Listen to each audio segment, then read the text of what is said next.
இந்த காணொளியில் 2 விடயங்கள் பற்றி பார்க்க இருக்கிறோம். முதலாவது, யாழ்ப்பாணத்தில் பாஸ்போர்ட் இனி எடுக்கலாம். இரண்டாவது விடயம், யாழ்ப்பாணம் சர்வதேச விமான நிலையம் பற்றியது.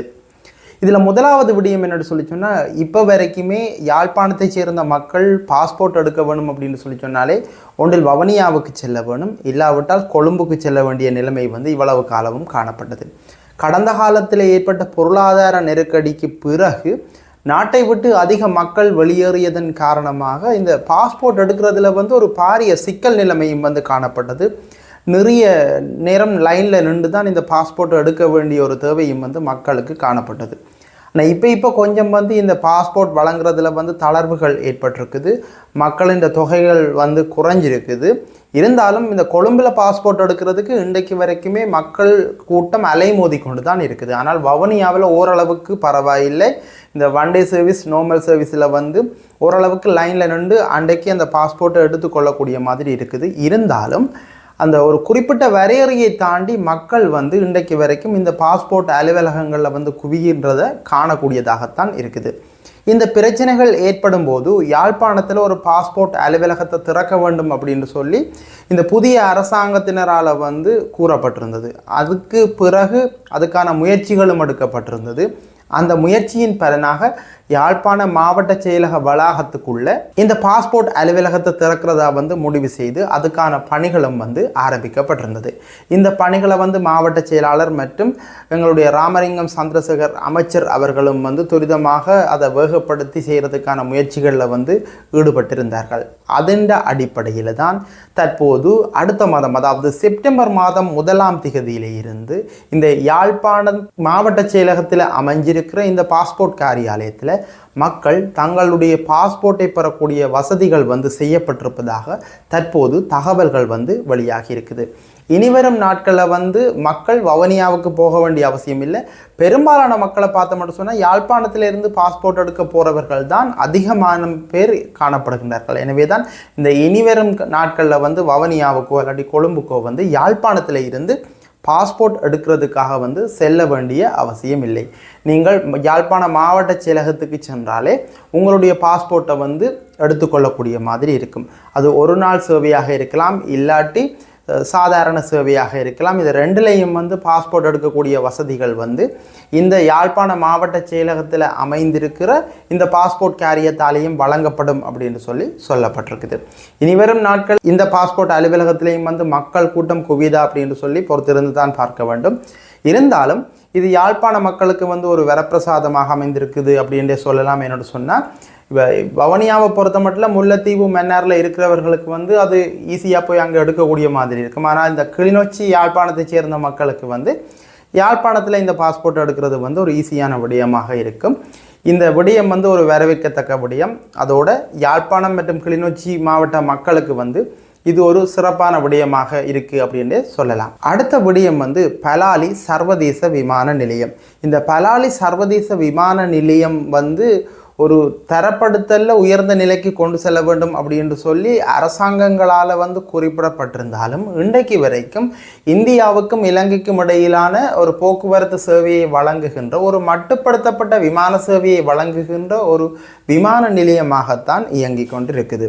இந்த விமான நிலையத்தை பன்னாட்டு விமானங்கள் எல்லாமே போகின்ற ஒரு விமான நிலையமாக மாற்றுவதற்கு கடந்த கால அரசாங்கத்துக்கு விருப்பம் இல்லை அப்படின்னு தான் சொல்லலாம். ஏன்னு சொன்னால் இதுக்கு பின்னால் சில அரசியல் இருக்குது அப்படின்னு சொன்னால், இந்த யாழ்ப்பாண சர்வதேச விமான நிலையத்தை நாங்கள் ஒரு சர்வதேச விமான நிலையம், அதாவது பன்னாட்டு விமானங்கள் செல்லக்கூடிய ஒரு விமான நிலையமாக அவர்கள் தமிழ் மக்களுக்கு உருவாக்கி தருவார்களாக இருந்தால் நிச்சயமாக இந்த பண்டாரநாயக்கா சர்வதேச விமான நிலையத்துக்கு செல்லுகின்ற மக்கள் தொகையில் ஒரு பாரிய வீழ்ச்சி ஒன்று ஏற்படும். என்னென்னு சொன்னால், பெரும்பாலான மக்கள் இந்த புலம்பெயர் தமிழர்கள் தான் இந்த விமான நிலையத்தை பயன்படுத்துபவர்களாக காணப்படுகிறார்கள். அதுக்காண்டி மற்ற மக்கள் பயன்படுத்தவில்லை அப்படின்னு சொல்லல. இருந்தாலும் அந்த பெரும்பான்மையினர் அதாவது இப்போ ஒரு வெக்கேஷன் டைம், இந்த டைமுகளில் கூட நிறைய புலம்பெயர்ந்த தமிழ் மக்கள் பயணம் செய்கின்றார்கள். இதால் இந்த பண்டாரநாயக்கா சர்வதேச விமான நிலையத்துக்கு ஒரு பாரியளவான வருமானம் இருக்குது. இந்த வருமானம் வந்து விமான நிலையத்தை சுற்றியுள்ள எல்லாருக்கும் வந்து சென்றடையக்கூடிய ஒரு வாய்ப்பு வந்து இருக்குது. ஏனெண்டா இந்த விமான நிலையத்தை சுற்றி ஏராளமான ஹோட்டல்கள், தங்குமிடங்கள் எல்லாம் இருக்குது. அதை விட நிறைய உணவகங்கள் இருக்குது. சகல வசதிகளுமோட சகல ஏற்பாடுகளும் வந்து இந்த விமான நிலையத்தை சுற்றி இருப்பதால் இந்த மக்கள் வந்து அதிகளவில் இங்கே பயணிக்கும் போது இந்த இடங்களில் தங்கி அந்த வர்த்தக நிலையங்கள், அந்த ஹோட்டல்ஸுகளுக்கு வந்து ஒரு வருமானம் தரக்கூடிய ஒரு செயற்பாடாக வந்து இந்த செயற்பாடு அமைஞ்சிருக்குது. ஆனால் இந்த சர்வதேச விமான நிலையம் யாழ்ப்பாணம் வந்து பன்னாட்டு விமானங்கள் வரக்கூடியதாக மாற்றம் பெற்றால் நிச்சயமாக அந்த இடத்தை சுற்றி சகலதுமே அபிவிருத்தி அடையக்கூடிய ஒரு வாய்ப்பு ஒன்று இருக்குது. இப்படி ஒரு சம்பவம் நடந்தால் நிறைய தமிழ் மக்கள் நேரடியாக யாழ்ப்பாணம் சர்வதேச விமான நிலையத்தின் ஊடாகத்தான் யாழ்ப்பாணத்தை வந்து வந்தடைவார்கள். இதனால் இந்த பண்டாரநாயக்கா சர்வதேச விமான நிலையத்தை சுற்றியுள்ள பகுதிகளில் இருக்கிற இந்த வர்த்தக நிலையங்களாக இருக்கட்டும், ஹோட்டல்ஸாக இருக்கட்டும், இது எல்லாத்துக்குமே வந்து இந்த பிஸ்னஸில் ஒரு வீழ்ச்சி ஏற்படும். இதை அவர்கள் ஏற்கனவே உணர்ந்தும் வைத்திருக்கிறார்கள். அது மட்டும் இல்லாமல் அவர்கள் வந்து இந்த யாழ்ப்பாணத்தில் இப்படி ஒரு விமான நிலையம் வந்து முன்னேறதை வந்து விரும்பாதவர்களாகவும் வந்து இருக்கின்றார்கள் என்று சொன்னால் இந்த தெற்கை நம்பி இருக்க வேண்டும் என்ற ஒரு மனநிலை வந்து இருந்து கொண்டு தான் இருக்குது.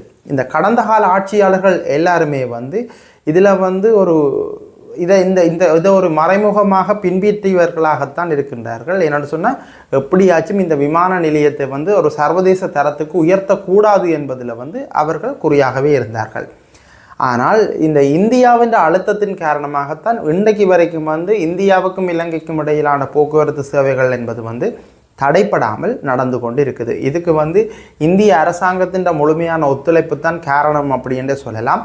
இந்திய அரசாங்கம் இந்த விடயத்தில் பின்வாங்குமாக இருந்தால் நிச்சயமாக இந்த யாழ்ப்பாண சர்வதேச விமான நிலையம் என்பது வந்து ஒரு மூடப்படுகின்ற விமான நிலையமாகத்தான் வரும். இப்போ சமீபத்தில் விமல் ரத்நாயக்கா அவர்கள் வந்து சொல்லியிருக்கிறார் அப்படின்னு சொன்னால் இந்த ஏர்பஸ்கள் வந்து இறங்கக்கூடிய ஒரு விமான நிலையமாக இந்த யாழ்ப்பாண சர்வதேச விமான நிலையம் வந்து தரம் உயர்த்தப்படும் அப்படின்னு சொல்லியிருக்கிறார்.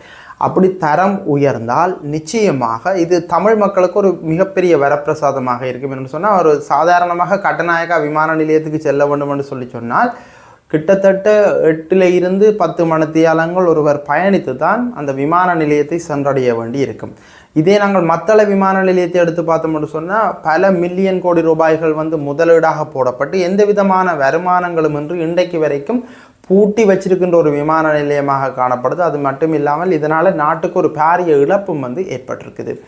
இந்த விமான நிலையத்தை உருவாக்கின நேரத்துக்கு யாழ்ப்பாண சர்வதேச விமான நிலையத்தை வந்து தரம் உயர்த்தி இருந்தால் நிச்சயமாக இன்றைக்கு அதுவும் ஒரு வருமானம் கொள்கின்ற இடமாக வந்து மாறியிருக்கும். இது எல்லாமே ஆட்சியாளர்களுக்கும் தெரியும், அவர்களுக்கு தெரியாதுன்றில்லை. ஆனால் அவர்கள் யாழ்ப்பாணத்தில் இப்படி ஒரு விமான நிலையம் வர்றதை வந்து விரும்ப மாட்டார்கள். இதுதான் உண்மை. அதாவது தமிழ் பிரதேசத்தில் இப்படியான ஒரு இடம் அபிவிருத்தி அடைவதை வந்து இந்த ஆட்சியாளர்கள் விரும்பாமை தான் இன்றைக்கு வரைக்கும் இந்த விமான நிலையம் வந்து சாதாரணமாக இந்தியாவுக்கும் இலங்கைக்கும் இடையிலான ஒரு போக்குவரத்து சேவையை வழங்குகின்ற ஒரு விமான நிலையமாக காணப்படுது. இந்த ஆட்சியில் வந்து இப்போ விமல் ரத்நாயக்கா அவர்கள் இப்படி சொல்லியிருக்கிறார். ஆனால் அவருடைய கூற்றின்படி இந்த விமான நிலையம் அபிவிருத்தி செய்யப்படுமா, இல்லாவிட்டால் தொடர்ந்தும் இது இந்தியாவுக்கும் இலங்கைக்கும் இடையிலான சாதாரண ஒரு போக்குவரத்து சேவையை மட்டும் வழங்குகின்ற ஒரு விமான நிலையமாக தொடர்ச்சியாக இருக்குமா என்பதை வந்து நாங்கள் பொறுத்திருந்து தான் பார்க்க வேண்டும். இந்த காணொலியில் பார்த்த 2 விடயமே வந்து தமிழ் மக்களுக்கு ஒரு பிரயோசனமான விடயம். என்னென்னு சொன்னால், நீண்ட காலமாகவே ஒரு விமான போக்குவரத்தாக இருக்கட்டும், இல்லாட்டி ஒரு பாஸ்போர்ட் பெறுகின்ற விடயமாக இருக்கட்டும், 2க்குமே கொழும்புக்கு செல்ல வேண்டிய ஒரு நிலைமையில் இருந்த மக்களுக்கு இப்போ முதன்முறையாக பாஸ்போர்ட்டை யாழ்ப்பாணத்தில் எடுக்கக்கூடிய ஒரு வசதி ஒன்று வந்துட்டுது.